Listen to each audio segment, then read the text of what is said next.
Hello guys, good morning from HK, and today I will tell you my whole story about the IELTS. I will call it as my IELTS journey. So I have received the official result, even though I knew the result already, but then I am still pretty excited to share with you my result, even though it's like a passing score only. But I'm so happy because I will not pay any amount of money again to take the test. So it's here with me. Yeah.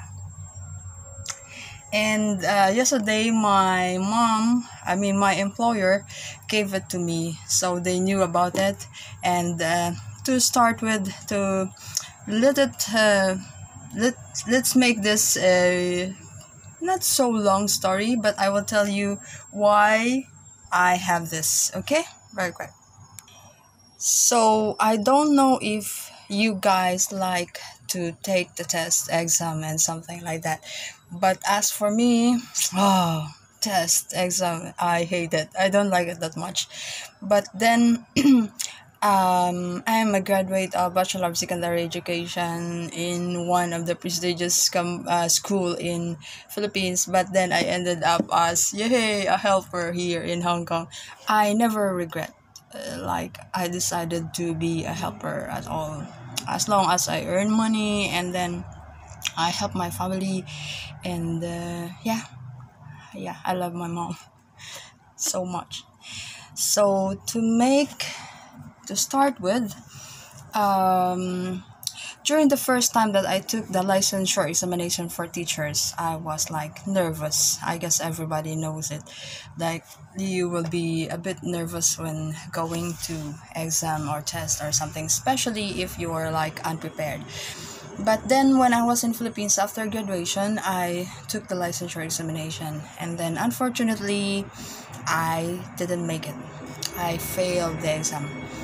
But then after that I was like frustrated. I was crying, and it's a shame I didn't pass while some of my friends passed the exam, but not all of them passed. Of course, I have this some few friends also who didn't make it. And then after that, I decided to work in Dubai as a domestic helper because one of our neighbors told me that would you like to go to work like a domestic helper in Dubai or Abu Dhabi and like this. And then uh, I have nothing to do. I cannot like think that clear. So if I stay here in Philippines, I will just be frustrated, and it will be so annoying and like that. So I decided to say yes. I went to the agency and apply for a domestic helper. And so one family chose me, and I was praying before I've seen the job order, and I say, Lord, please, I want to take good care of boys. And then in one snap of a finger, yeah, um, God gave me five boys with two more helper. So I stayed with them. To make the long story short, I stayed with them for 8 years, and there is this one guy. His name is Muhammad um, Abdulaziz Aljama. Dude, I miss you so much. If you can just watch this, I love you. And yeah, I still love him until now. And I will always love him. He's like the best boy that I take good care of. He's really sweet and humble and down to earth guy. He's always smiling and happy to be with, and I miss him so much. And and how to say, after those years that have passed, like, and to sum up, it's like 8 years. So one of my friend told me, why don't you go back and study caregiving and then go to Canada and like this. But then there's one thing I need to do. So I need to stay in Hong Kong to make the papers a bit easy. So again, I will be a domestic helper, this time in Hong Kong, and this time the salary is quite okay. Like they're following the rules and all that stuff. But the sleeping arrangement is quite difficult. So here in Hong Kong. I'm still here at the moment. It's today is June 16. Yeah, I don't know. I mean June 17, 2020. So I'm still here working with them, and I'm going to finish this coming July 24. Yeah. So I'll be finishing my 6 years contract with them. So to make to continue, how to say, my employer is like very supportive, so they knew that I am a graduate of like education and like this, so they encouraged me, why don't you take the exam again, so not for the rest of your life you will be like a helper only. So I said, I will take again. I'm afraid I will fail. And then sir told me, don't think of the negative things, be positive, do your best, and whether you fail or you win or like this, at least you do your best. Just keep that one in your mind. And so like after my 1 year with them, I decided to take the exam again. So it's based here in Hong Kong. It's a licensure for examination for teachers again. And unfortunately I didn't make it for the second time. When I knew the result, my friend checked it for me. I didn't make it. I didn't pass the exam again for a second time. I was like crying for 2 days, and my employers were like quiet and of course sad because I didn't make it again. After a year, it goes by, I tried to accept that I might not be good enough. I didn't like give my best, all my best, and like this. So one of my friend convinced me again. You take again, it's okay. Some how to say, test takers, I mean examiners, I mean, yeah, those who have their license, like they don't just take it like one time in one snap and like this, one finger snap and like that, they pass. Some of them take it like 5 times or more than that. So why did you take again? Come on, it's just the second time you didn't pass, you didn't make it. So maybe you can make it again. Try, just try. So okay, I did. I try again for the next couple of years after that. And again, for the third time, I didn't make it. Calculations, philosophy, sentence, subject verb agreement, and all those stuff. I didn't pass the licensure examination for teachers for the third time. So I was like very, very, very disappointed in myself. I feel so shameful. Like, gosh, how on earth did I didn't make it? So I decided not to take any exam again. Until like 4 years, going to my 5th year with this family. Sir have this mental disorder, and he had to take sick leave from school, so he usually stay at home. It was like October of 2019 he was here, and it feels like so annoying and all this, like there is always someone to check on you, even though he's not like did you clean this and did you clean that, but then his presence, I'm sorry to say, but then it's like how am I gonna at least check my phone, send messages to my friends and all this stuff. But of course I'm usually like, I have this time, I take time to check some messages. Maybe there are some important messages from my niece or my nephews or my sister, so I need to check my phone and like that. So he was here like from October, yeah, and like that. So he had this chance to talk to me and told me like, why don't you take IELTS? And then I said, what? He said, you take the IELTS. It might help you in the future.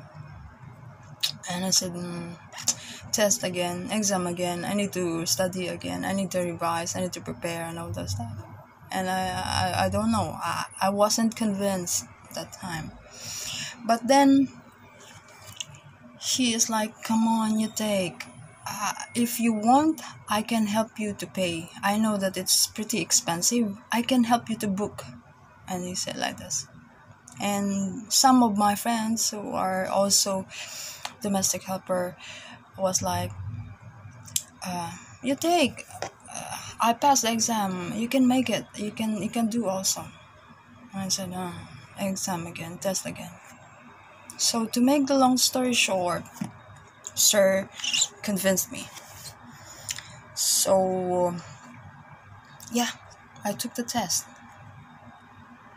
One of my friend, he's working and residing now in Canada, asked me like November of last week.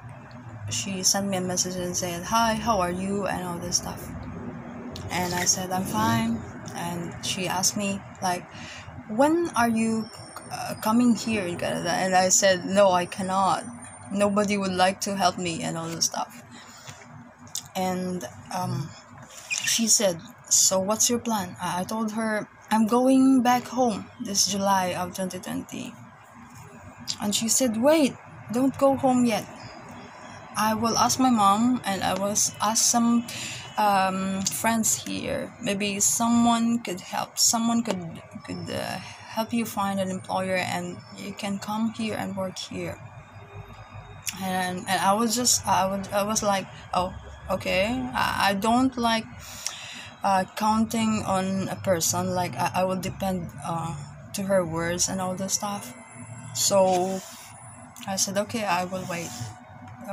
And then luckily she asked one of the agency there in Canada, and she sent me some messages like the requirements for taking a like a caregiver or something, nanny, like that. So hello, it was like, and then I don't know how to continue. She sent me the requirements. Yeah, she said I need to take the IELTS.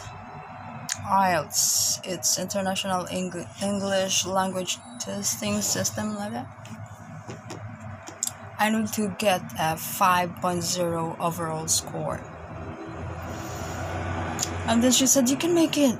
Come on, it's only 5.0. You can make it. I know you can make it. She have this positivity in herself that I can make it. So thanks for her. So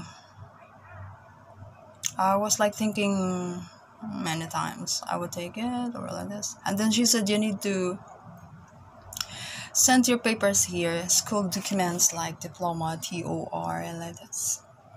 So you need to send it to assessment center here in Canada and let them assess if you pass, if you can come and all this stuff.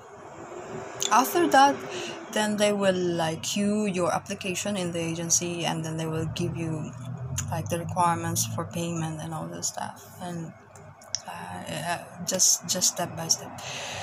So I have my holiday. I went for vacation in Philippines like December 23. So I told my family like I will continue to apply, because the truth is the main reason why I am here in Hong Kong was like I want to go to Canada. I want to work and live there for my family.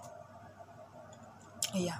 So then I process. So I watch some YouTube video. Shout out to the E2 language team. Thank you so much, guys, to Jay and Alex for all those amazing videos and help.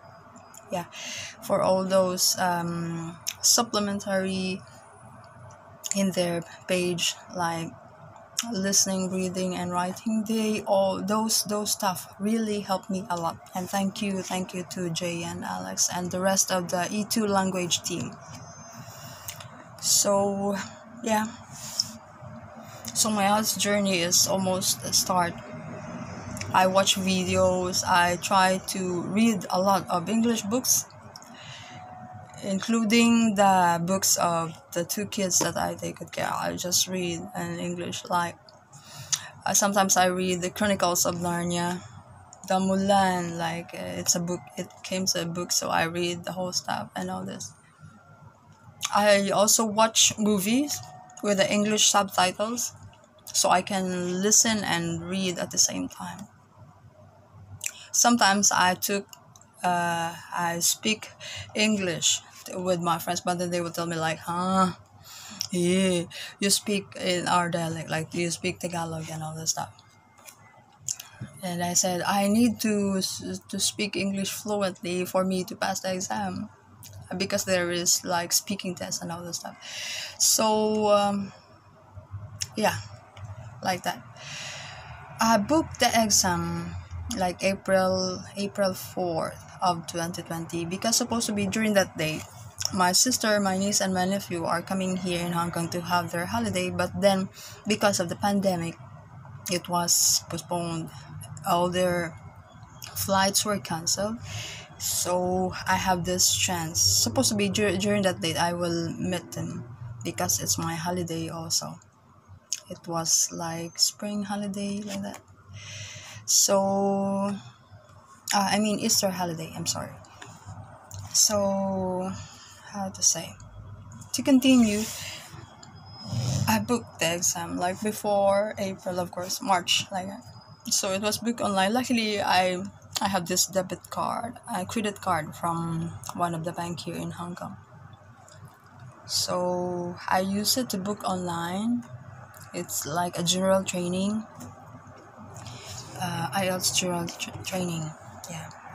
So I must have a score of 5 at least to pass. So as the pandemic getting worse, though the date April 4 wasn't like, okay, it's okay, that's the date that I'm gonna take the test. It was postponed because they cannot like accommodate test takers in one place, like a lot of people inside, and then of course the virus, we need to wear masks, protect ourselves and all those stuff. So it was moved like second week of April, until it moves to last week of April, until it was May, and still not okay. And then I told my employer like, they move it again. So is there any possibility that you can take, or you want to withdraw or just refund your money? And then I told them, no, I will not refund, I will take the test.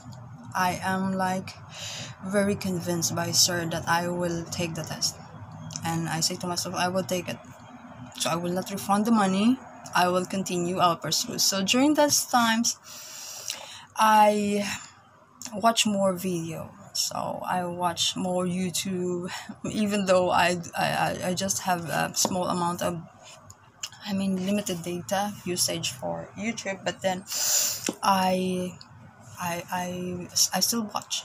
So late nights after 10 o'clock, 10:30, I mean, yeah, in the evening. So I have this time to revise, to listen to some listening test sample in the E2 language, also in the IDP. Yeah, IDP Hong Kong, they gave me also like 1 month of free subscription to their page, wherein you can practice and listen or write, have some writing test and like this.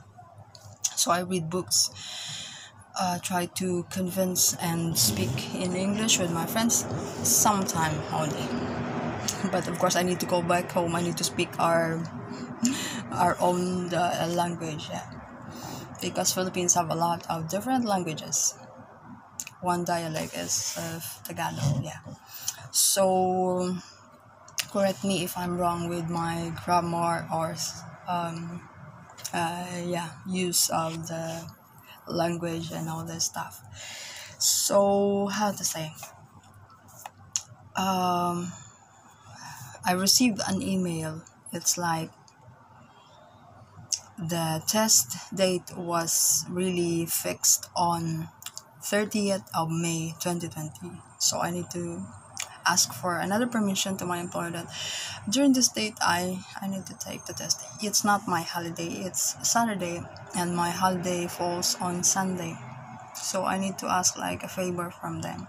And then they said, yes, you can. We support you all the way. We pray for you. They actually pray for me. And then mom gave me $100 for like you eat outside and all this stuff. So I'm so thankful in a way to them because they are really like supportive with me. Very supportive when it comes to they want me to succeed and all those stuff. So I'm really thankful to them in that way. So after the test, when I come back, the youngest the youngest boy that I take good care, asked me, "So how's the test? Did you pass? Did you make it?" And I said, "No, I don't have the result yet, but I know that I did my best. And thank you so much for your prayer and all the stuff." Even mom and sir, and they asked me, and I answered the same thing. I did my best, and it's okay. And I feel like I have this confidence that I make it. Although I'm quite like, I'm worried about my listening test because I think I didn't do that good in the task 4, like part 4 of the listening test, because it's quite complicated. On the first part, I know that I answered very, very good. I answered very, very good. So yeah, the first test, before we go to hall, I was praying like, Lord, please don't we will not take the listening test first, please. This is very new to me. I never experienced this kind of test previously, including the speaking test. So I was praying like, Lord, please, not listening test first, please, like this. And then when we go inside the hall, it's written, it was like in the projector, listening test. Oh gosh, how am I gonna do with this? But then I did my best. Of course, I did my best. I answered, and then they usually remind us, IDP Hong Kong, thank you. Even though I feel like you are so strict and rude sometimes. Do not open the test booklet. Do not open a pencil like this. Do not touch like. Do not touch the pencil and like this. They're very strict. So scary. Oh, and then one of the Filipinas like, they always scared us and all this stuff. Yeah. Really, really scared us a bit. But I guess they do their best. Salute to IDP Hong Kong.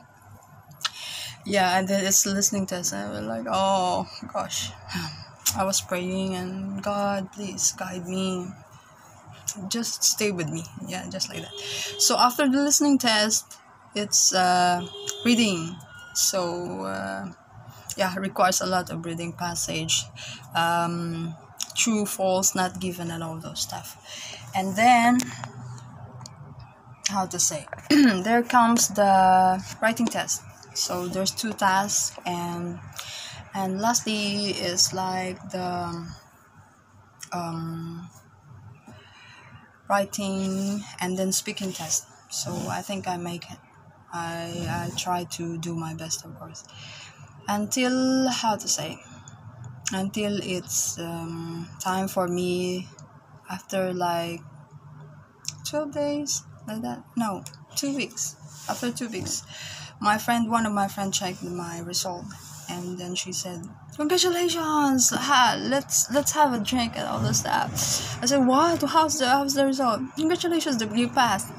And I said, "What? Really?" And like this. So I told the youngest son, because he is like my boy. He's like, I like him. Yeah, dude, I passed the IELTS test and all this stuff. And then he said, I will tell mom. And then the eldest son, no need, they're praying because they are watching the service online.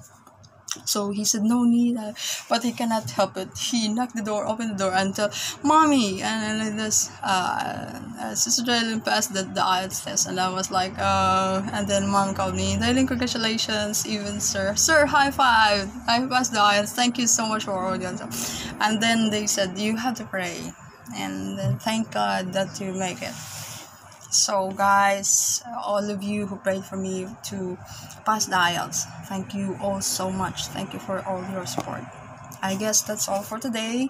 So I have the result, and of course I did make it. I don't need to open and show it to you, but I passed the test. So I got 5.5, even though not so high score, but I'm so happy that I make it. Bye bye.